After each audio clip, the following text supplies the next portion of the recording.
환경과 공존할 수 있는 지속 가능한 생산 방식에 대해 고민이 깊어지고 있는 요즘 의류업계가 주목하고 있는 소재가 있는데요. 바로 버려지는 플라스틱을 활용한 재생 섬유 의류입니다. 지금 이쪽에 보고 계신 제품들이 플라스틱 페트병으로 만들어진 제품입니다. 리사이클 폴리에스터라고 기재가 되어 있고요. 새로운 원자재를 가급적 쓰지 않고 더는 환경에 불필요한 피해를 끼치지 않겠다는 생각으로 만들어지게 된 옷들이라고 하는데요.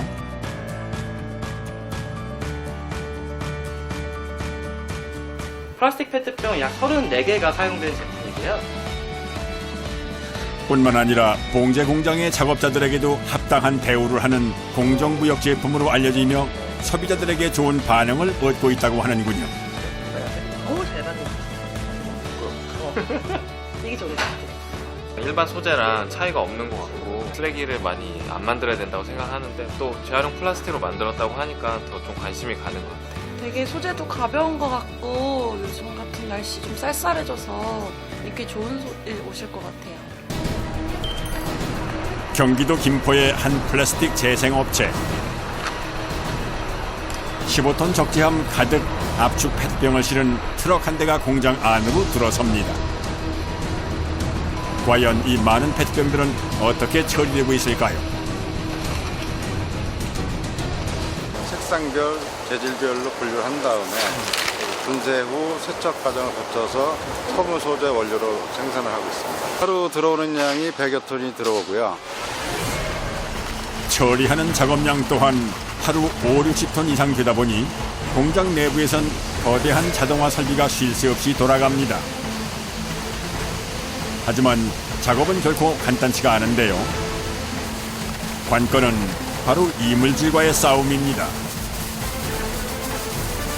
라벨을 제거하는 장치인데요. 국내에서 생산된 페트병의 경우 라벨 제거가 특히나 더 어렵다는군요. 이거를 완벽하게 제거해주지 않으면 또 제품에 문제점이 있습니다. 그래서 그 라벨 제거하는 공정이 12번에 거쳐서 작업이 이루어지고 있습니다. 애초 생산 단계에서부터 접착제로 단단히 부착시키거나 두껍고 무거운 라벨을 많이 사용하기 때문이라고 하는데요. 상황이 이렇다 보니 가성소다를 넣고 끓인 물에 잘게 자른 페트병을 넣고 삶아주는 작업만 12번 이상 반복해야 합니다.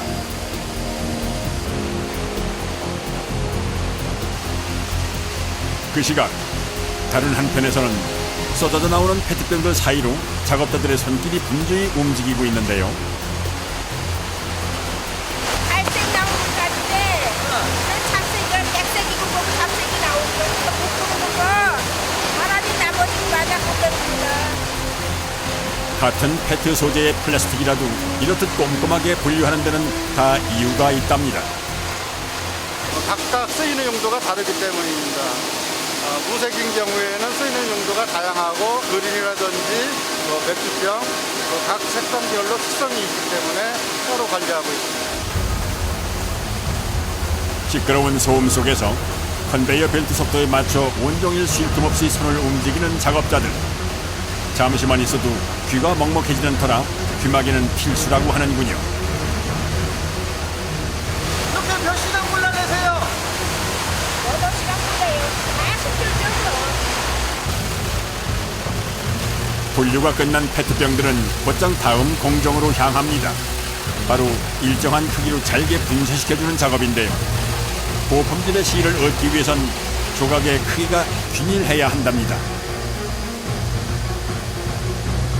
그리고 또다시 페트병에 들러붙은 각종 이물질들을 씻어내기 위해 세척과 소독, 건조 작업을 반복하게 되는데요. 이렇게 모든 과정을 마치고 나면 비로소 재생 섬유의 원료가 되는 플레이크 형태로 1차 가공이 마무리됩니다. 완성된 제품은 700kg 단위로 자리에 포장됩니다. 이게 모든 공정이 거친 마지막 제품입니다. 아, 이게 다 완성된 거예요? 예. 그야말로 버려진 페트병의 환골 탈태. 새로운 모습으로 말끔히 탈바꿈에 성공했는데요. 원료화로 해서 바로 녹이면서 섬유를 뽑게 됩니다. 이후에는 또 어떤 모습으로 거듭나게 될지 궁금해집니다. 원료가 도착한 곳은 경북 의성의 재생섬유 생산 공장. 들어온 원료의 양만 봐도 규모가 상당한 것 같은데요. 플라스틱을 녹여가지고 실을 뽑습니다. 패딩 잠바에 들어가는 솜이나 그다음에 카시트 안에 들어가는 솜, 그리고 매트리스, 소파 안 들어가는 데가 없습니다. 여러 형태로 다양하게 쓰이는 만큼 주문에 따라 맞춤 생산을 하기 위해선 그만큼 다양한 색상의 플레이크가 많이 필요하다고 합니다. 그 하루에 한 100톤 정도. 그런데 지켜보니 외부에서 곧장 2층으로 들어서 옮기는데요. 알고 보니 2,000평 규모의 넓은 공장 안에서도 플라스틱을 녹여 실로 뽑아내는 메인 공정은 바로 이곳에서 이루어진다는군요. 가장 먼저 이루어지는 과정은 바로 색상을 조색하는 작업입니다. 마치 미술 시간을 연상케 하는군요.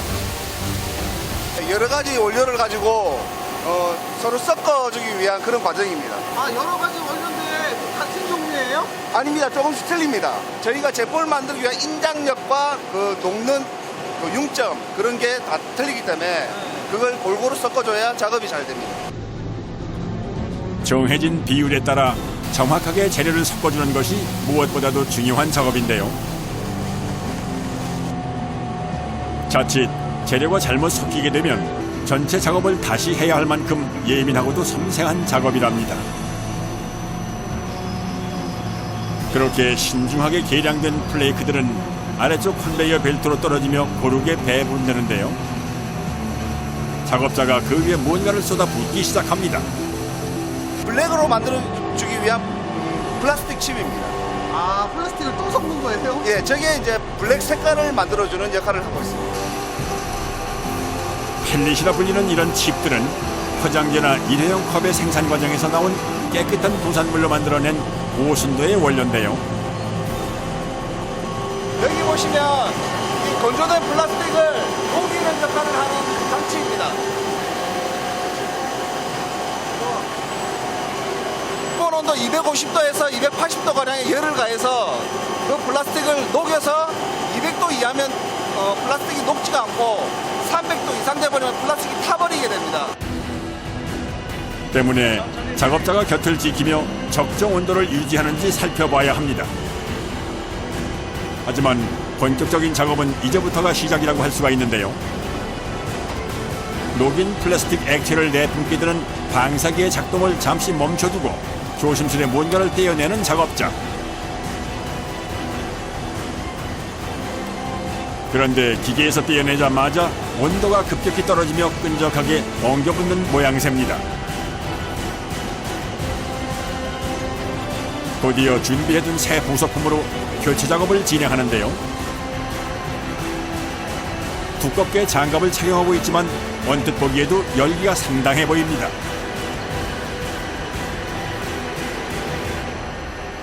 플라스틱을 녹여서 제품을 생산하는데 그 안에 알루미늄이라든지 오물 같은 게 있습니다. 그걸 망을 통해서 한번 걸러주게 되는데 그 망을 교체해주는 작업을 하고 있습니다. 재활용의 길은 그야말로 멀고도 험합니다. 무엇 하나 쉬운 일이 없는데요. 마치 공기청정기 필터를 갈아주듯 2~3시간 간격으로 계속해서 거름망을 교체해줘야 한다는군요. 노란색 알루미늄도 들어있고 녹지 않는 그런 불순물 원료들이 많이 들어있습니다. 작업 과정 내내 반복된다는 고열 속 불순물과의 사투. 때문에 작업자들은 크고 작은 영광의 상처들을 지니고 있다는군요. 이게 몇 도 나가요? 250. 많이 뜨거워요. 많이 뜨거워요? 네. 옛날에 여기 많이 뜨거웠어. 여기. 많이 아파요. 옛날에 나 병원 갔다 와요. 영국. 여기 많이 있어요. 그래도. 상황이 이렇다 보니 작업을 할 때면 늘 긴장의 연속입니다. 수시로 체크해야 하는 방적기만 해도 2개 라인에 16기나 돌고 있기 때문인데요. 24시간 365일 가동되는 공장이라 같은 근무자에 속한 팀원들끼리의 호흡도 굉장히 중요하답니다. 실을 만드는 그런 기계 장치입니다. 마침내 노즐을 거쳐 압출돼 나오는 재생 플라스틱 원사. 마지막 순간까지 긴장의 끈을 놓을 수가 없는데요.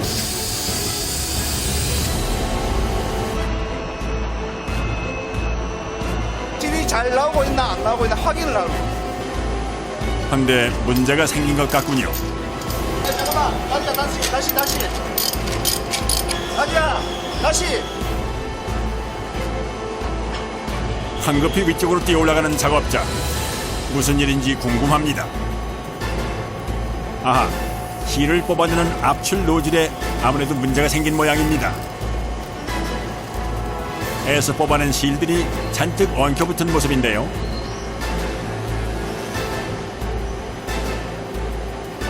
여기가 지금 실이 끊어져서 나오기 때문에 물방울 치는 게 실이 끊긴 거예요? 예, 아직 끊어져서 나오는 거예요. 지금은 뜨거운 상태라 물방울이 맺힌 듯 보이지만은 가닥 사이에 들어간 공기층 때문에 결국엔 실이 끊어지고 만답니다. 기계 꺼! 실을 내려받는 아래층은 그야말로 비상사태. 서둘러 전원을 내렸지만 이미 엉망이 됐군요. 야, 실한테도 빨리 잘라. 하지만 화수분처럼 계속해서 쏟아져 내려오는 실뭉치에 작업자들의 속도 새카맣게 타들어갑니다.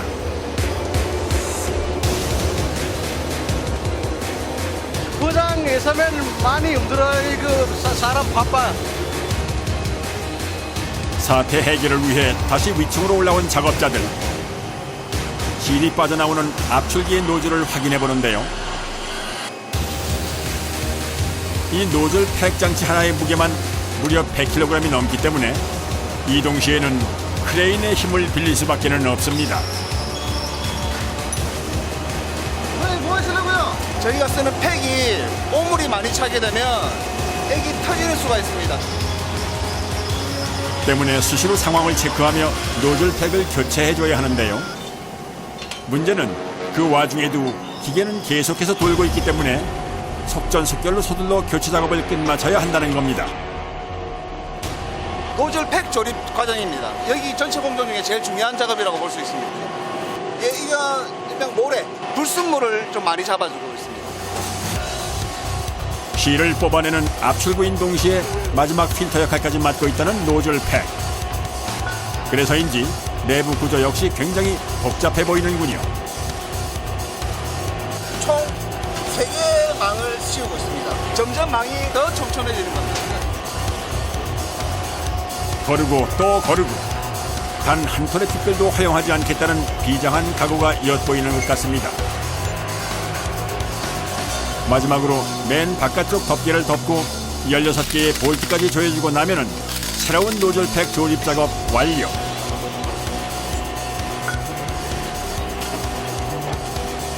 작업을 끝낸 장치는 다시 공장을 가로질러 압출구 안으로 이동하게 되는데요.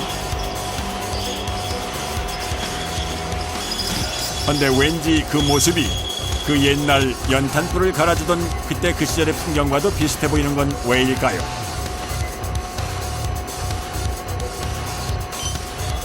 이렇듯 작업자들의 발빠른 대처 덕분에 다시금 무사히 가동되기 시작하는 재생 섬유 압출 작업.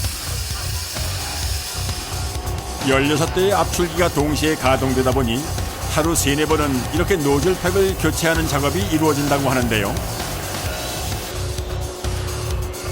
아래층으로도 다행히 잘 내려오고 있는 것 같군요. 이번엔 또 무슨 작업일까요? 물로 냉각을 시켜주는 거죠. 여기서 냉각이 잘 안 됐을 경우에 실이 엉켜 붙어요. 플라스틱을 뜨겁게 녹여서 뽑아내는 실이다 보니 여러 차례의 냉각 과정을 반드시 거쳐야 한답니다. 뒤를 이어선 여러 대의 롤러를 이용해 뽑아낸 실을 빠르게 감아서 4배로 늘려주는 연신 과정을 거치게 되는데요. 이 작업을 통해 실의 굵기와 내구성이 결정된다고 해도 과언이 아니랍니다.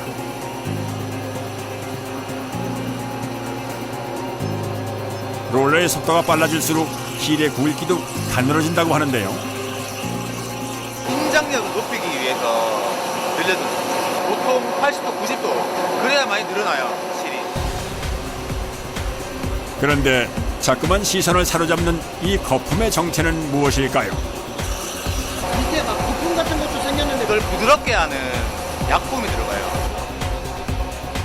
아무래도 합성 섬유다 보니 정전기 방지를 위해선 첨가제가 추가로 들어가야만 한다는군요. 한 번 작업할 때마다 약 20톤가량의 제품을 생산하고 있다는 이곳. 1시간여의 건조 과정이 끝나면 재생 폴리에스터 생산 작업 완료. 여기에 거래처 주문에 맞춰 커팅 작업이 이루어지기도 하는데요. 커팅이 돼서 이렇게 나옵니다.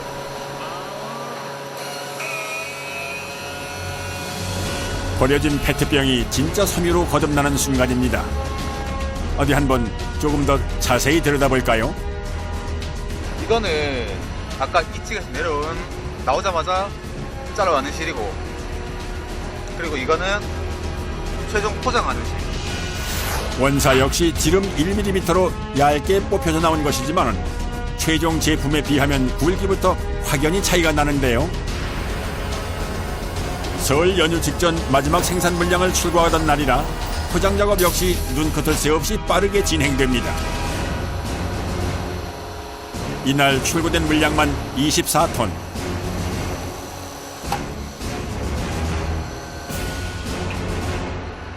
지게차로 무려 96번을 옮겨야 했던 대장정이 끝이 났습니다.